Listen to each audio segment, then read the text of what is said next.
Colombia ha tenido que vivir la demencia colectiva de un pueblo al escoger a Rodolfo Hernández como uno de los dos candidatos a segunda vuelta. Alemania la vivió en el año de 1933 cuando fue elegido Adolfo Hitler como su canciller con los resultados conocidos por todos nosotros. Hoy Colombia vive y por lo cual dejó constancia de la repugnancia moral e ideológica de su clase social ciega y creen verse obligados a apoyar a Rodolfo Hernández no sin antes taparse la nariz frente a la amenaza de la izquierda. Pronto queda claro que la medicina empeora la enfermedad.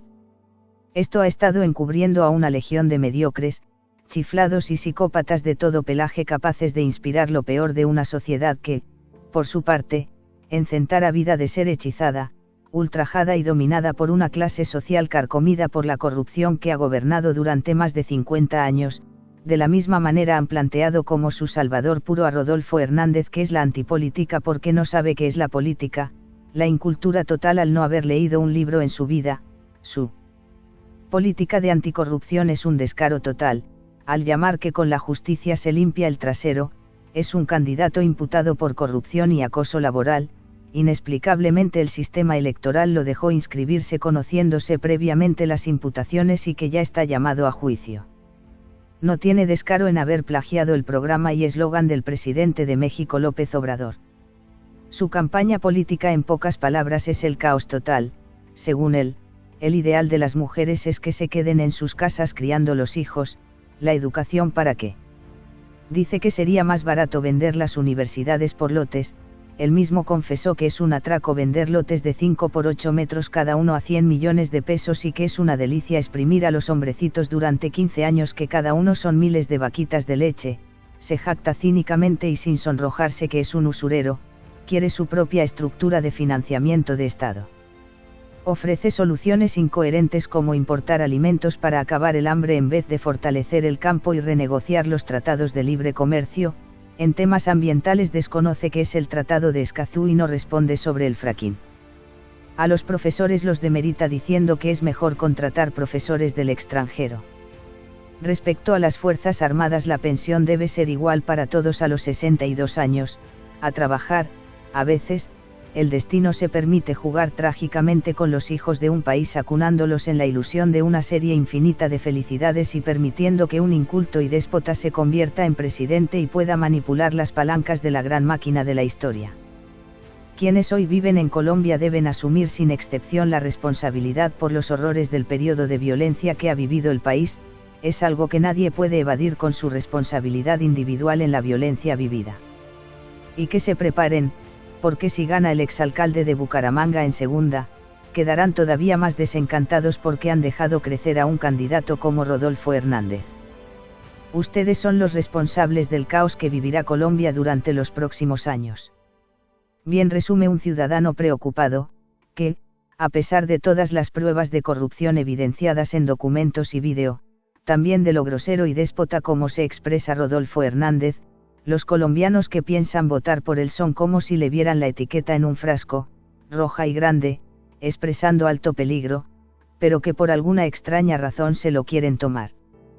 Los votantes de Petro están que no pueden con el resultado de las elecciones del domingo pasado, pero se debe buscar los 2 millones de votos que hace falta en los indecisos, abstencionistas, mujeres y jóvenes. En general, cualquier persona interesada en el futuro del país tendría razón para estar preocupada por el escenario que quedó para segunda vuelta, pero son específicamente los seguidores del pacto histórico los que más sufren. Y no tanto por lo que se viene, sino porque lo que no ganaron, pero al mismo tiempo no tienen para nada asegurada la presidencia. No pueden seguir descalificando a todo el que no comulgue con ellos, a no bajarlo de bruto, paraco, asesino y nazi. Y yo entiendo su desespero, seguro que sí, este país tiene mucha gente en condiciones precarias que clama por un cambio más que necesario, pero en su afán de lucha se equivocan las formas y aún no se han dado cuenta.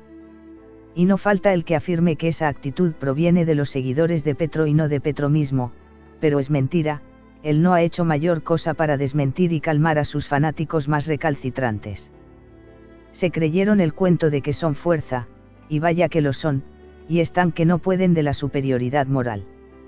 Andan con un discurso tipo mira, tú no sabes cómo son las cosas, pero déjame que yo te voy a explicar, lo cual es irritante porque, si algo hemos aprendido del ser humano, es que no nos gusta que nos den lecciones así vivamos en la ignorancia.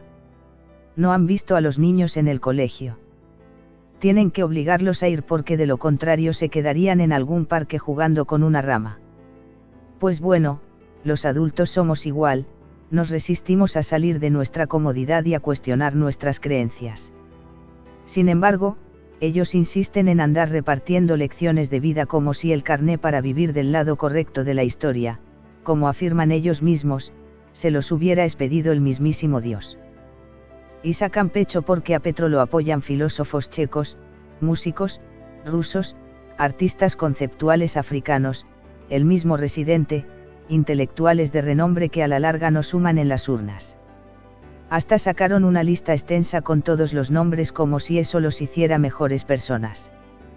De verdad, se creyeron el cuento y son un poco como el centro, solo que más ruidosos. Parte del fracaso del centro tiene que ver con eso de creerse mejor que los demás, de tener una inteligencia superior al promedio, todo disfrazado de mesura y falsa modestia. La izquierda no va con sutilezas y exclama abiertamente que quien no se adhiera a ella está cometiendo el peor error de su vida y tienen la razón en muchos aspectos, pero su actitud los hace infumables. Es que viven de espaldas al mundo. Ya tocará después debatir si el mundo está bien o mal, pero el hecho es que son incapaces de ver la realidad. Pretenden que las cosas sean como ellos quieren que sean y no como en realidad son.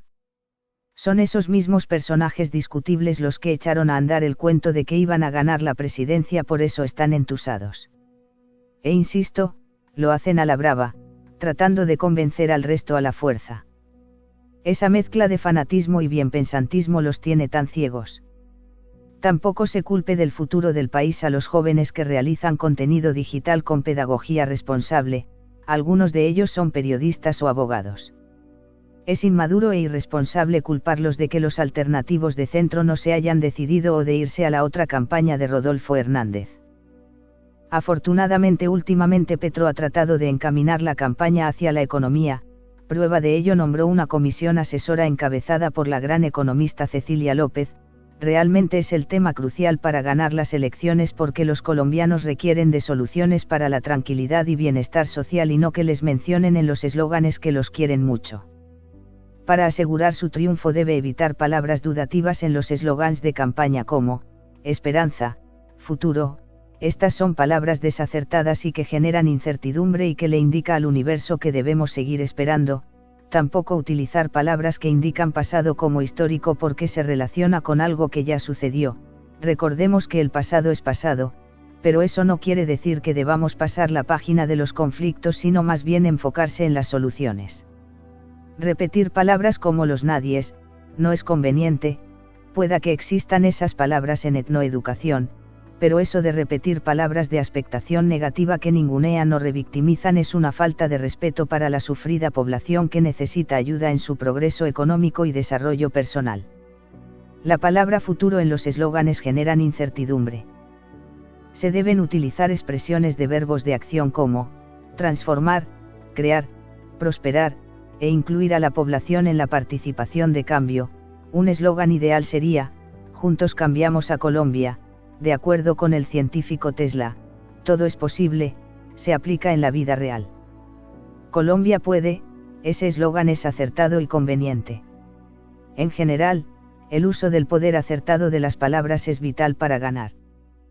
Hay que cambiar y hacer un alto en el camino, para echar a andar una política para atraer en primer término a los indecisos, los abstencionistas, a las organizaciones que alguna vez acompañaron a Gustavo Petro, pero se alejaron por las malas compañías que lo han rodeado en la actualidad.